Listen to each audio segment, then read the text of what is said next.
오늘 우리는 이 시간에 2018년 마지막 시간 또다시 주 앞에 함께 모였습니다. 송구영신 예배를 드리라 하는 말씀은 성경에 표현되어 있지 않습니다. 반드시 해야만 되는 것은 아니지만 그러나 우리가 한 해의 마지막 시간 그리고 한 해의 첫 시간을 주님 앞에 함께 모여서 하나님 예배하는 것, 이것은 참으로 복되고 좋은 일입니다. 이 자리에 함께 하신 성도 여러분들에게 우리 주님께서 주시는 크신 은혜가 함께하기를 축복합니다.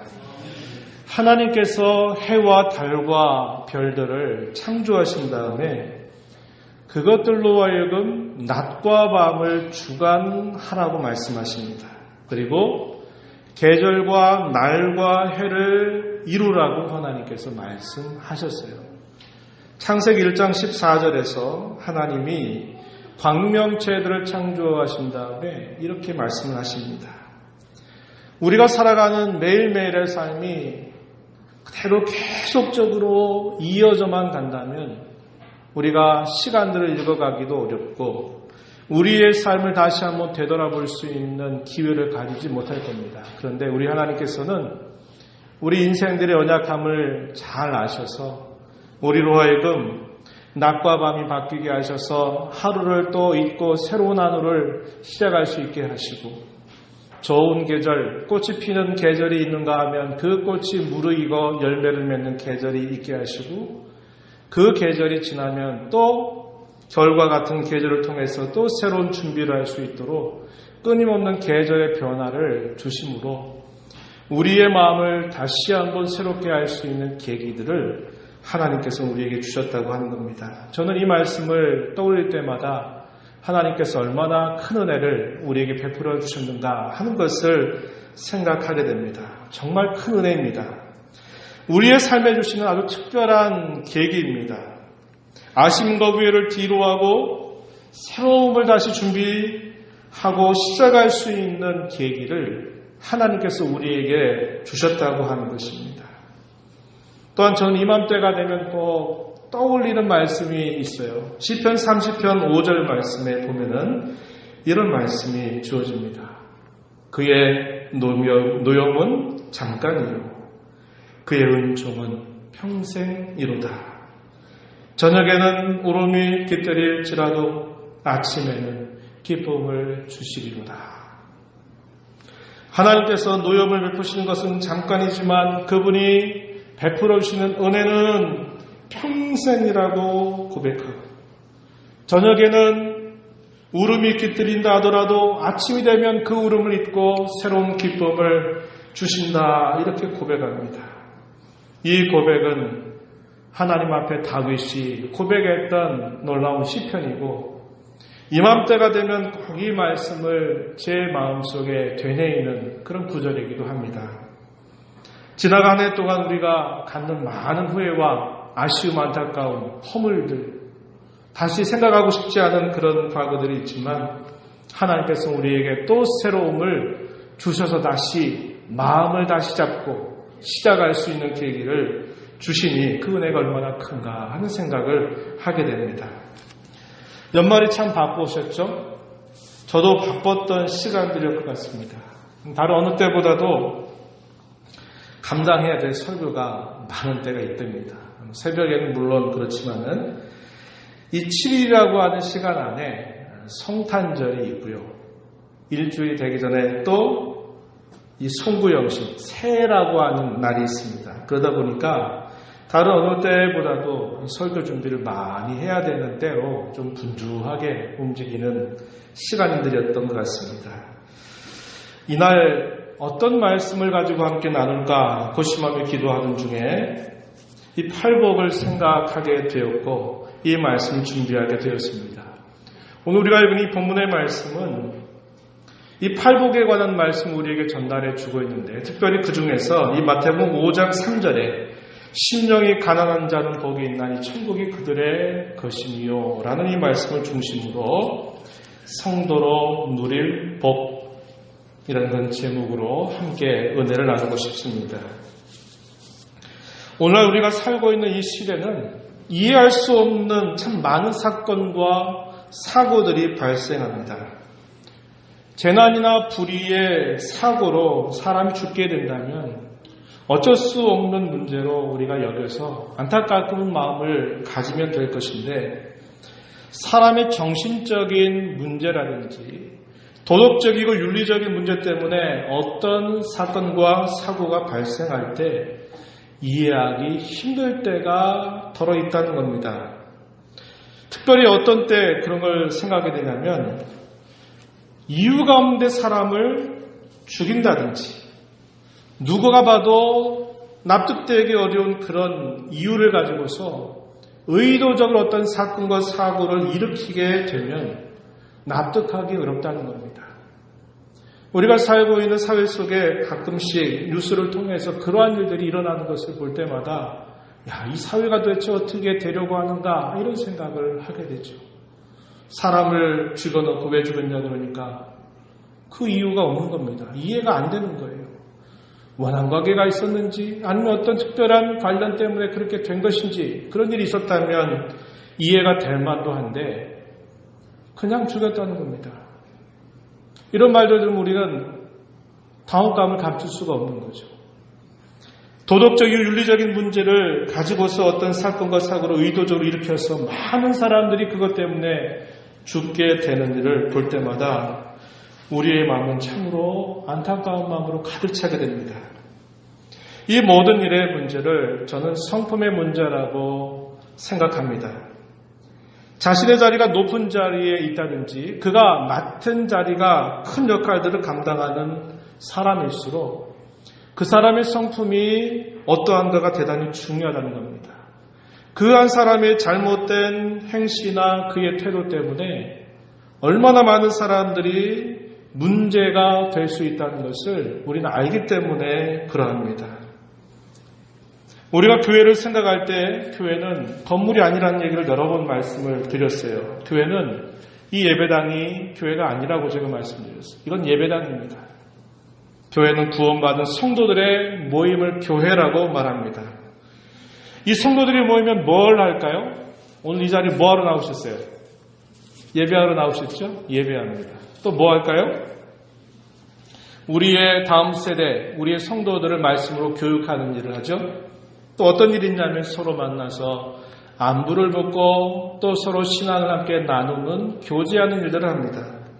또 어떤 일들을 할까요? 봉사하는 일들을 합니다. 이런저런 필요를 위해서 나누고 섬기는 일들을 감당하죠. 또 우리가 어떤 일들을 또 할까요? 전도 내지는 선교를 합니다.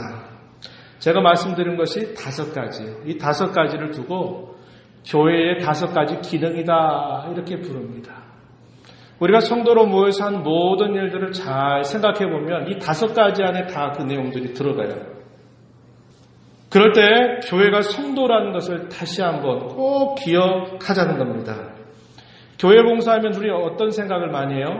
밥하는 거, 예배당 청소하는 거 이런 생각 많이 하죠. 건물을 위해서 우리가 무엇인가를 하는 걸 교회 봉사다 이렇게 생각하면 그때부터 힘들어집니다. 교회를 봉사한다는 것은 성도를 섬기는 것입니다. 왜요? 교회가 건물이 아니라 뭐라고요? 성도이기 때문에 그렇습니다. 교회 봉사한다는 얘기는 성도를 세워가는 겁니다. 그렇게 생각을 하셔야 돼요. 오늘날 우리가 교회에 대해서 하도 잘못된 그런 생각을 가지고 있기 때문에 사람이 중요한데 건물이나 어떤 시설이나 이런 것들이 더 중요한 것처럼 여기다 보니까 중요한 사람들이 하나의 도구가 돼버리고 이런 건물이나 이런 것들이 하나의 목적이 돼버리면 그때부터는 주객이 전도되는 현상들이 나타나고 문제가 끊임없이 일어난다고 하는 것입니다. 교회를 봉사한다는 얘기는 정확하게 말하면 내가 성도를 세우는 일, 성도를 섬기는 일이다 이렇게 말하는 것이 맞다는 겁니다. 그런데 이렇게 말씀드렸던 이 5가지 일들이 교회가 해야 되는 중요한 일들인데 그런 일들을 그저 일이다 생각하고 하게 되면 그때부터 또 문제가 발생하게 됩니다. 오늘 우리 한국교회가 안고 있는 문제를 저는 성품의 문제다 역시 말하고 싶은 것입니다. 사람들이 보기에 어떤 큰 성과를 이루었지만 결국 그 이루어낸 성과를 어떤 성품의 문제 때문에 결국 더 큰 해악을 끼치게 되는 그런 일들 우리는 너무나 많이 봤다는 겁니다. 우리가 아는 몇몇 교회들, 이름만 불러도 알 수 있는 그런 교회들, 숫자적으로 얼마나 많은 그런 신자들이 모여왔는지 몰라요. 많이 모여왔지만, 많이 모아놓지만 윤리적인 문제, 또 이런 성품의 문제, 이런 문제들로 인해 가지고 결국 다 흩어져 버리게 되는 일들이 생기고, 그 일로 인해서 순수하게 목회하고 교회다운 일들을 감당하는 여러 교회들에게도 전도의 문이 막혀버리는 일들이 우리 사회에 너무나 많이 일어나고 있는 것을 보게 됩니다. 그래서 어떤 일들을 성과 위주로 하게 되면 그것은 결국 교회의 문제를 가져오게 된다는 것입니다. 교회 내에서도 이러한 일들이 얼마나 빈번하게 일어나고 있는지 모른다는 겁니다. 저 자신도 생각해 보니까 벌써 한 20년 정도 교육자 생활을 해왔어요. 담임 목사로서는 이제 만 3년이 지나가지만 부교육자 생활들 다 따져보니까 한 20년 정도가 되더라고요. 그러면서 제가 더 깊이 깨닫게 되는 사실은 뭐냐면, 교회 가운데서 무슨 직분을 받았는가, 무슨 일을 했느냐 하는 것보다 더 중요한 게 뭐냐면 그 사람이 신자로서 갖는 성품이 어떠한가 하는 것이 더 중요하다는 것을 알게 됩니다. 일로서 교회가 감당하는 일들을 할 수 있을 거예요. 아까 말했던 5가지 일들. 실제로 또 많은 경우 그렇게 하고 있습니다.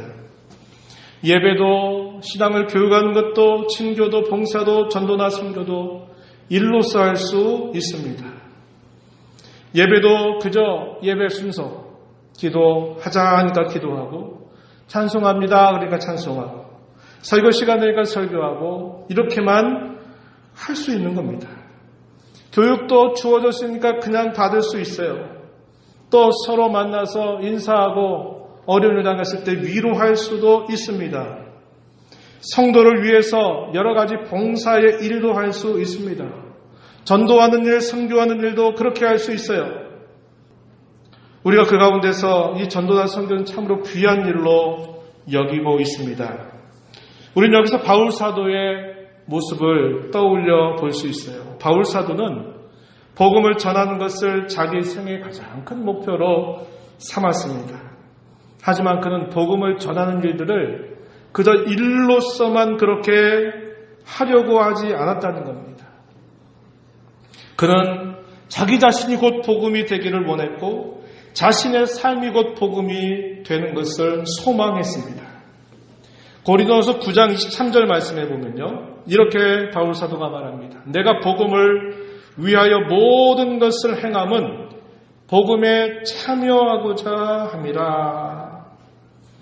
바울 사도는 복음을 위해서 내가 모든 일들을 행했다고 말합니다. 그는 복음 전하는 것은 결코 자랑할 일이 아니라 그것은 부득불 해야 할 일이라고 말합니다. 자신이 모든 사람에게서 자유롭지만 자기 자신 의도적으로 모든 사람에게 종이 되려고 애썼다고 말합니다. 그가 그렇게 애썼던 목적은 더 많은 사람을 얻기 위함이라고 그는 말했습니다. 그는 그렇게 하기 위해서 유대인들에게는 유대인과 같이 그들을 대하였고 율법이 없는 이방인들에게는 율법이 없는 이방인들처럼 그들에게 대했습니다. 또한 약한 자들에게는 약한 자와 같은 모습으로 그들을 만나기도 했습니다. 그래서 그는 이 복음을 위해서 모든 수고를 아끼지 않았다고 그렇게 말하는 것이. 그런데 다음 내용이 중요합니다. 그가 그렇게 모든 일을 복음을 위해서 했다고 말하면서 그가 복음을 위해 모든 일을 한 궁극적인 목적은 복음에 참여하려고 함이었다, 이렇게 말합니다. 복음에 참여하는 것은 일로서 그저 열심히 하는 것을 말하는 게 아닙니다. 몇 구절 뒤로 가면요, 고린도서 9장 27절 말씀해 보면은 바울 사도가 이렇게 말합니다. 내가 내 몸을 쳐 복종하게 함은 내가 남에게 전파한 후에 자신이 도리어 버림을 당할까 두려워함이로다. 이렇게 말합니다. 그가 진정을 하고자 했던 것은 뭐냐? 자신이 복음에 참여하기를 원했다고 하는 것입니다. 여러분, 건물을 우리가 지으려고 할 때 건물에다 항상 이렇게 쇠파이프 같은 것들로 건물 외벽에다가 이렇게 만들죠. 그래서 사람들이 일할 수 있도록 거기를 걸어 다니거나 어떤 것들을 올리고 할 수 있도록 설치하는 게 있어요. 우리말로는 비계라고 합니다. 비계. 우리 더 흔히 아는 말로는 일본말로 아시바라 그러죠. 아시바. 건물을 짓기 위해서는 꼭 이 비계 혹은 아시바를 설치하게 됩니다. 하지만 이 건물을 완공하려고 할 때는 반드시 이것을 제거해야만 됩니다. 이걸 제거하지 않으면 건물이 완공되지가 않는 것입니다. 바울 사도는 복음을 위해서 그가 모든 일을 행한 다음에 자기 자신이 버림받지 않도록 자신을 쳐서 복종하게 하였다고 그는 말하고 있는 것입니다. 복음 전파하는 일을 그저 일로서 하는 것을 그는 두려워하였고 그의 삶 자체가 곧 복음을 전하는 그런 삶이 되기를 희망했다고 하는 것입니다. 오늘날 교회 가운데서도 이런 분들이 참 많아요. 안타까운 일입니다. 교회당을 지어가는 일에 교회가 어떤 일들을 하고자 하는 일에 꼭 필요해서 비계나 혹은 아시바와 같은 이런 역할들을 하는 분들이 있어요. 그런데 정작 신앙에서 멀어져 버리는 그런 경우들이 많다는 겁니다. 안타까운 일이에요. 필요하긴 하지만 나중에는 필요 없어지는 그런 존재가 된다고 하는 것은 정말 안타까운 일이 되는 것입니다.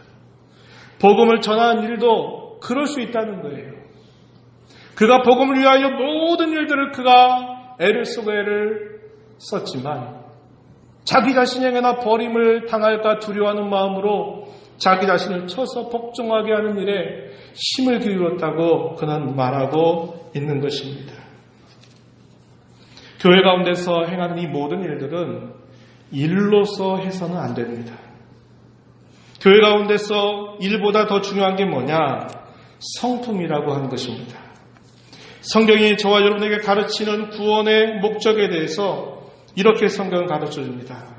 저와 여러분이 하나님의 형상을 회복하는 것이라 이렇게 말합니다.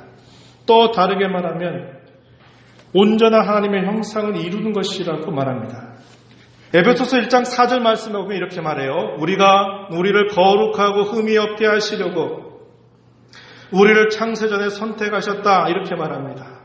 로마서 8장 29절 말씀에 보면 우리로 하여금 하나님의 아들이신 예수님의 형상을 본받게 하시려고 우리를 구원하셨다고 이야기합니다. 베드로후서 1장 4절 말씀에서는 또 이렇게 말합니다. 우리를 세상에서 썩어질 것을 피하여 신성한 성품에 참여하는 자가 되게 하시려고 보배롭고 지극히 큰 약속을 주셨다고 말합니다. 이 모든 것들이 다 어디와 관계된 일이냐? 얼마나 많은 일을 했느냐? 얼마나 많은 성과를 남겼느냐? 하는 것에 초점이 맞춰져 있는 게 아니라 우리로 하여금 하나님의 형상을 이루는 데 있다는 겁니다. 하나님의 성품이 우리의 심령 속에 맺어지게 하는 데 있다고 우리의 구원의 목적을 성경 우리에게 분명하게 가르쳐 주고 있어요. 일과 사건 언제나 지나가게 되어 있습니다. 그러나 그 일과 사건이 지나간 자리에 우리의 성품이 잘 맺어가고 우리의 성품의 열매가 맺어져 가는 것을 하나님께서 우리에게 원하신다고 하는 것입니다. 로마서 14장 17절 말씀에 보면은 바울 사도가 이렇게 말합니다. 하나님의 나라는 먹는 것과 마시는 것이 아니요 오직 성령 안에 있는 의와 평강과 희락이라 이렇게 말합니다. 하나님의 나라는 그저 먹고 마시고 친교하는 정도로 이루어지는 것이 아니라 그것은 의와 평강과 희락을 이루어가는 것이라고 우리에게 가르쳐 주고 있는 겁니다. 하나님 나라의 백성으로 살아갈 때 우리가 맺는 열매는 일의 결과 거기에 있는 것이 아니라 성품에 있다는 것을 우리에게 분명히 가르쳐 주고 있는 것입니다. 제가 왜 이런 말씀들을 지금까지 말씀을 드릴까요? 바로 이러한 이유들 때문에 팔복이라고 하는 것이 무엇보다 중요하다. 그것을 말씀드리려고 한 것입니다. 마태복음 5장에서부터 7장까지의 내용은 산상수훈이라고 말합니다. 예수님께서 산에서 교훈을 가르치셨다라는 말을 줄임말로 산상수훈이라고 그래요. 그런데 이 산상수훈은 천국 백성의 대헌장이라고 부르기도 합니다. 이 천국 백성의 대헌장이 무엇으로 시작하냐면 이 팔복으로 시작하고 있습니다. 성도인 저와 여러분의 삶은 복으로 시작합니다. 이 복은 우리가 값없이 받은 성품들이라고 이야기합니다. 이것들로부터 우리가 세상 가운데 빛으로 또 세상 가운데 소금으로 살 수 있게 됨을 가르쳐 줍니다. 절대로 이 순서는 바뀌지 않아요. 우리가 교회에 하는 일들을 이야기할 때 빛과 소금의 역할을 감당하게 해달라고 많이 기도하고 믿지 않는 사람들조차도 교회가 세상의 빛이 되어야 되지 않겠는가? 교회가 세상의 소금이 되어야 되지 않겠는가 하는 말을 다 하는 것입니다. 그런데 참으로 빛이 되기 위해서, 참으로 소금이 되기 위해서는 먼저 이 팔복의 내용들이 우리의 심령 속에 채워지지 않는다면 빛이나 소금이 될 수 없다는 거예요. 이 순서가 안 바뀐다는 겁니다. 그렇다면 우리는 과연 복이 무엇인가를 생각하게 됩니다. 여러분 따라해 보시죠. 그 자체가 복이다. 예, 팔복의 내용을 우리말 성경으로 읽을 때 우리는 쉽게 이걸 착각할 수 있어요. 자, 성경 한번 보시죠. 마치 이렇게 착각할 수 있습니다. 이 말씀을 읽다 보면 아하, 이렇게 하면 이렇게 복 받는구나, 이렇게 우리가 읽기 쉽습니다. 예를 들어 심령이 가난한 자는 복이 있다. 그러니까 심령이 가난한 자는 복을 받을 것인데 천국이 그들의 것이 된다. 이렇게 말해서 조건에 대한 만족을 얻게 되면 복을 받는 것처럼 이 문장을 읽기 쉽다는 겁니다. 그런데 원래 이 본문의 본래적인 표현은 이렇게 있는 것이 더 좋습니다. 이렇게 하는 것 그 자체가 복되다 이 말씀입니다. 다시 말씀드리면 심령이 가난한 자 그는 복되다 이 말입니다. 심령이 가난해지면 복을 받는 게 아니라 심령이 가난한 것 그 자체가 바로 복이다 이렇게 이야기하는 거예요. 그 뜻이 오히려 이 본문의 본래적인 뜻에 가까운 표현입니다. 그렇기 때문에 우리는 이 말씀을 읽을 때 이럴 수 있는 것 자체가 복되고 덧붙여서 이렇게 하면 더 복이 된다 이렇게 이 표현들을 읽어야 된다는 겁니다. 교회 가운데서 내가 예배할 수 있는 것 그 자체를 복이라고 생각해야 돼요. 내가 하나님께 예배하면 하나님이 나한테 뭘 주실 것인데요.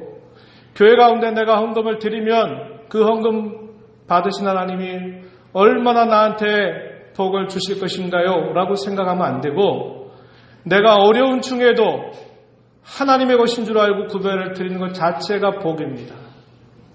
교회를 봉사하는 거 왜 나만 해야 돼? 이렇게 생각하지 말고 성도를 섬길 수 있는 마음 주시고 그런 힘 주신 것 그것을 복이라고 생각해야 합니다. 성경의 어법은 이렇게 돼 있어요. 그런데 우리는 그렇게 생각하지 않는 거예요. 내가 이거 주면 뭐 줄 거냐고 하나님과 셈하는 겁니다. 11조 바치니까 창고가 떨어지지 않게 주겠다고 말라기의 말씀을 가지고서 11조 바치면 100배 1000배로 다 갚아주신다고 그렇게만 신앙생활을 하면요. 하나님 하나의 셈의 대상으로 생각이 되는 겁니다. 생각을 우리가 바꿔야 됩니다. 생각을 바꿔야 돼요. 다른 사람 예배하는데 나는 예배 자리에 있는 것 하나님께서 주신 복이다. 다른 사람은 전도 안 하는데 내가 전도할 수 있게 된 것 그게 복이다. 이렇게 생각해야죠. 성경이 이렇게 말하고 있어요.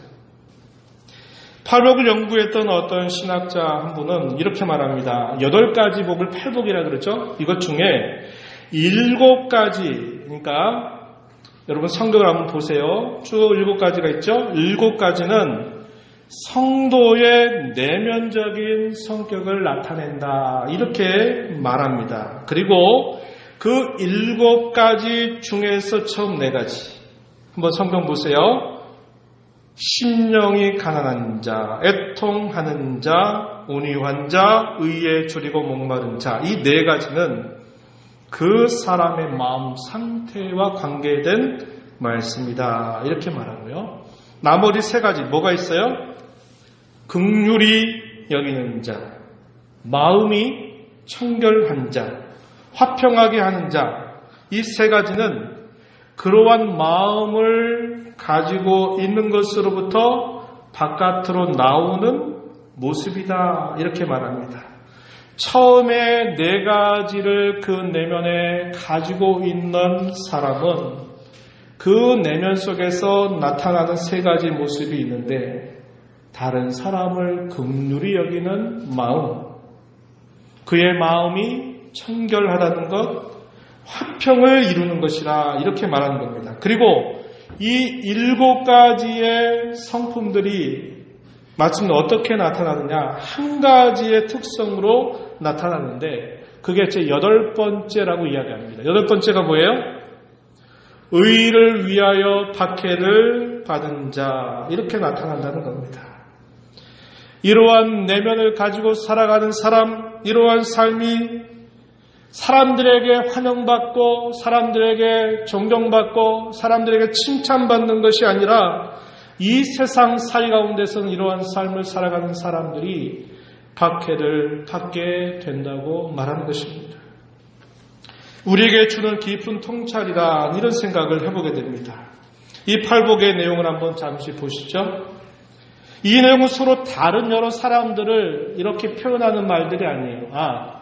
심령이 강한 자가 따로 있고, 애통하는 자가 따로 있고, 온유한 자가 따로 있고, 따로따로를 말하는 게 아니라 한 사람의 내면 속에 이루어지는 여러 모습들을 이렇게 표현하고 있는 말씀이라고 하는 겁니다. 다시 말씀드리면, 구원받은 성도들의 변화된 성품, 복된 성품을 설명하는 내용들이라고 하는 것입니다. 첫 번째 뭐라고 말합니까? 3절에 심령에 가난한 자는 복된데, 왜냐? 천국을 소유하고 있기 때문이다, 이렇게 말합니다. 둘째, 애통하는 자는 복된데 위로를 받을 것이기 때문이라고 말합니다. 셋째, 온유한 자는 복된데 땅을 기업으로 받을 것이기 때문이라고 말합니다. 넷째, 의에 줄이고 목마른 자는 복된데 배부를 것이기 때문이라고 말합니다. 다섯째, 긍휼히 여기는 자는 복된데 긍휼히 여김을 받을 것이기 때문이라고 말하고요. 여섯째, 마음이 청결한 자는 복된데 하나님을 볼 것이기 때문이라고 말합니다. 그 다음에 말한 것, 화평케 하는 자가 복된데 하나님의 아들이라 일컬음을 받을 것이기 때문이라고 말하고, 마지막 8번째, 의를 위하여 박해를 받는 자는 복된데 천국을 소유하고 있기 때문이라고 말합니다. 이 첫 번째와 8번째 같은 경우에는 현재형으로 표현되어 있어요. 천국을 소유하고 있다는 거, 이미. 그리고 두 번째로부터 6번째 내용은 미래적인 표현들로 되어 있어요. 복이 이렇게 될 것이다 라고 이렇게 말하고 있다는 겁니다. 이렇게 팔복의 목록 가운데서 가장 중요한 것이 뭘까요? 두말할 필요 없이 첫 번째라고 하는 겁니다. 즉 심령이 가난한 자라고 하는 이 표현인데요. 우리의 과거에 훌륭한 신앙 선배 크리소스톰이라는 분은 이렇게 말했어요. 이 첫 번째 성품에 최선의 주의를 기울여야 된다, 이렇게 말했습니다.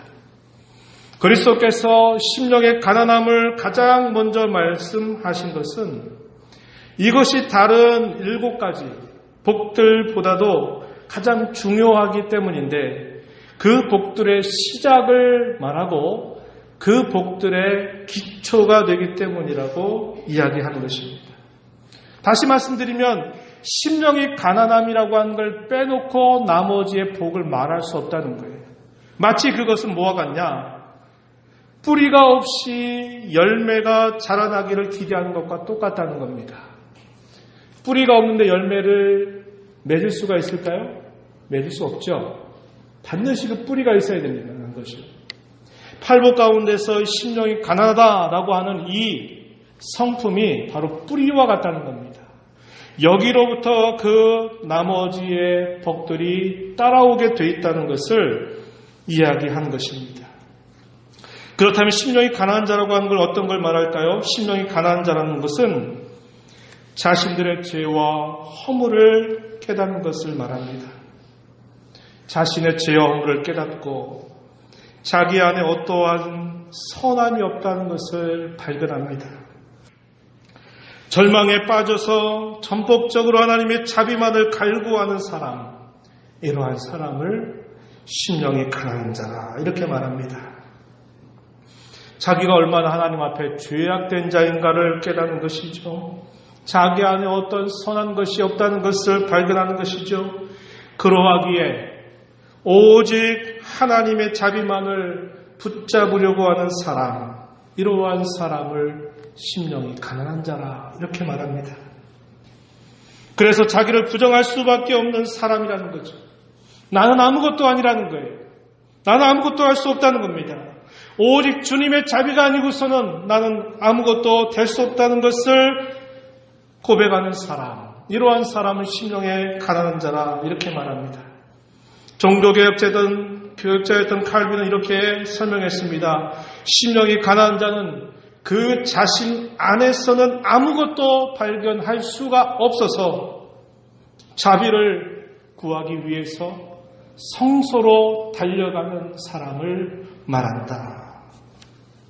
하나님의 자비만을 구하기 위하여 성소로 달려가는 사람, 이 사람을 심령이 가난한 자다 이렇게 말했습니다.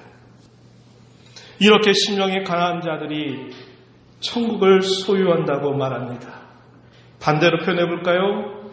천국을 소유한 자들이기 때문에 그들의 심령이 가난한 자들이 된 것입니다. 심령이 가난한 자들이 참된 교회에 속한 자들입니다. 심령이 가난한 자들이 바로 참된 교회입니다. 이런 심령이 가난함이 없이 그는 참된 교회에 속할 수가 없다고 이야기하는 것입니다. 그러니 심령이 가난한 것 자체가 뭘까요? 그게 복이라는 거예요. 복. 그런데 이 복은 어떤 상황 때문에 어떤 처지 때문에 이 복이 사라지는 게 아니라는 겁니다. 여러분 이러한 복을 받았기에 저와 여러분이 이 자리에 있다는 것을 기억하십시오. 그리고 상황 별스럽지 않은 것을 너무 크게 봐서 우리의 처지가 너무나 어렵다고 생각해서 이러한 복이 없는 것처럼 여러분 생각하지 마시기 바랍니다. 팔복은 아무나 받고 누리는 복이 아닙니다. 아니, 세상 사람들은 이 팔복을 복이라고조차 생각하지 않아요. 야, 그게 뭐가 복된 거야? 그거 불행한 거 아니야? 그거 저주스러운 거 아니야? 이렇게 말합니다. 가난한 게 뭐가 복이라고 말해? 우는 사람을 두고 뭘 그걸 복되다고 말해? 힘이 없으니까, 뭐가 없으니까 그런 거 아니야? 그러면서 사람들은, 세상 사람들이 이것을 복이라고 생각하지 않아요. 불행이라고 생각합니다. 저주와 같이 생각해요. 그들은 이러한 복을 받을 수도 없고 이러한 복을 알 수도 없는 사람들입니다. 팔복은 성도이기 때문에 누리는 복입니다. 팔복은 성도이기 때문에 누릴 수 있는 복이라고 말합니다. 그것은 구원받은 성도들에게만 주어지는 것이기 때문입니다. 참된 복은 외부로부터 어떤 것에 있는 게 아닙니다. 외부로부터 주어진 어떤 것에 있는 게 아니에요. 우리는 생각하죠. 병들면 복이 없어진 것이라고 생각하고 돈이 없으면 참 복이 없다 이렇게 생각하는데 그렇지 않습니다. 참된 복은 상황의 변화에 따라 있고 없어지는 것이 아니에요. 참된 복은 우리 주 예수 그리스도 안에 있는 자, 그분 안에서 사는 자의 마음에 있다고 성경은 우리에게 가르쳐 주고 있습니다. 주님이 우리에게 그렇게 가르쳐 주고 있는 것입니다. 우리의 많은 신앙의 선배들은 그 모습을 보여주었어요. 감옥에 있으면서 기뻐하고 환난을 당하면서 기뻐하고 원양 경기장 안에 죽음으로 끌려가는 그 형장 앞에서도 당당할 수 있었던 것입니다. 왜 그럴까요? 주어진 상황에 따라서 왔다가 사라져버리는 변화무쌍한 그러한 것에 성도의 복이 있는 것이 아니라 구원받은 그 심령 속에 주께서 주신 이러한 심령 속에 주신 이 복들은 상황의 변화에 따라서 바뀌고 있었다 없었다 하는 것이 아니라 언제나 그와 함께 있기 때문에 그러하다라고 하는 것입니다. 2019년도를 출발하시면서 여러분 생각을 바꾸십시오. 성경의 표현대로 생각을 바꾸십시오. 아까 말씀드렸듯이 내가 이렇게 할 수 있는가? 그것을 뭐로 여기자? 복으로 여기자는 겁니다. 왜 나만 이렇게 해야 돼? 왜 누구는 안 해? 다른 사람 뭐 하는 거야? 이런 생각하지 말고 나에게 이런 마음 주시고 나에게 이러한 책임감 주시고 이렇게 할 수 있는 것을 복이라고 여기는 자세를 가져야 합니다. 그리고 더 많은 사람들이 이 길에 함께 동참하도록 권유하고 함께 그러한 짐을 때론 같이 나눠지고 자신에게 주어진 책임을 잘 감당하는 자세를 가져야 할 것입니다. 그런 마음을 가져야지 원망과 불평이 먼저 터져 나오면서 교회 일을 하면 아무런 열매가 없는 것입니다. 이제 2019년 희망찬 새해가 밝았습니다. 새해를 주신 하나님께 다시 한번 감사를 드리십시다. 한번 해보시죠. 하나님 감사합니다. 옆에 있는 성도님들을 한번서 눈을 한번 보십시오. 그리고 이렇게 인사해 보시죠. 당신은 성도입니다. 복된 사람입니다. 복 많이 누리는 새해 되기를 축복합니다. 한 가지 더요. 다른 무엇보다도 심령이 가난한 자로 사십시다. 옆에 계신 분하고 인사 한번 해보세요. 심령이 가난한 자로 사십시다. 여러분 이걸 꼭 기억하세요. 우리의 모든 복의 시작은 여기에 있다는 거예요. 내 힘으로 하는 것 아니고 나는 아무것도 할 수 없지만 오직 주님의 그 크신 자비와 긍휼이 나와 언제나 함께하고 있다는 것을 기억하면서 심령이 가난한 자로 우리가 살기를 애쓰고 다른 상황과 환경과 여건들 때문에 빼앗기지 않는다면 거기에 모든 은혜가 함께 할 것입니다. 이렇게 살기를 소망하고 다짐하는 여러분 모두에게 하나님의 크신 은혜가 함께 하기를 진심으로 빕니다. 하나님 아버지 감사합니다. 성도로 삼아주시는 은혜를 감사드립니다. 성도로 사는 것이 복된 줄 알게 하심을 감사드립니다. 우리에게 주신 이 복을 누릴 뿐만 아니라 많은 사람에게 전하며 살아가는 복된 성도들 다 되게 하여 주옵소서. 예수님 이름으로 기도하옵나이다. 아멘.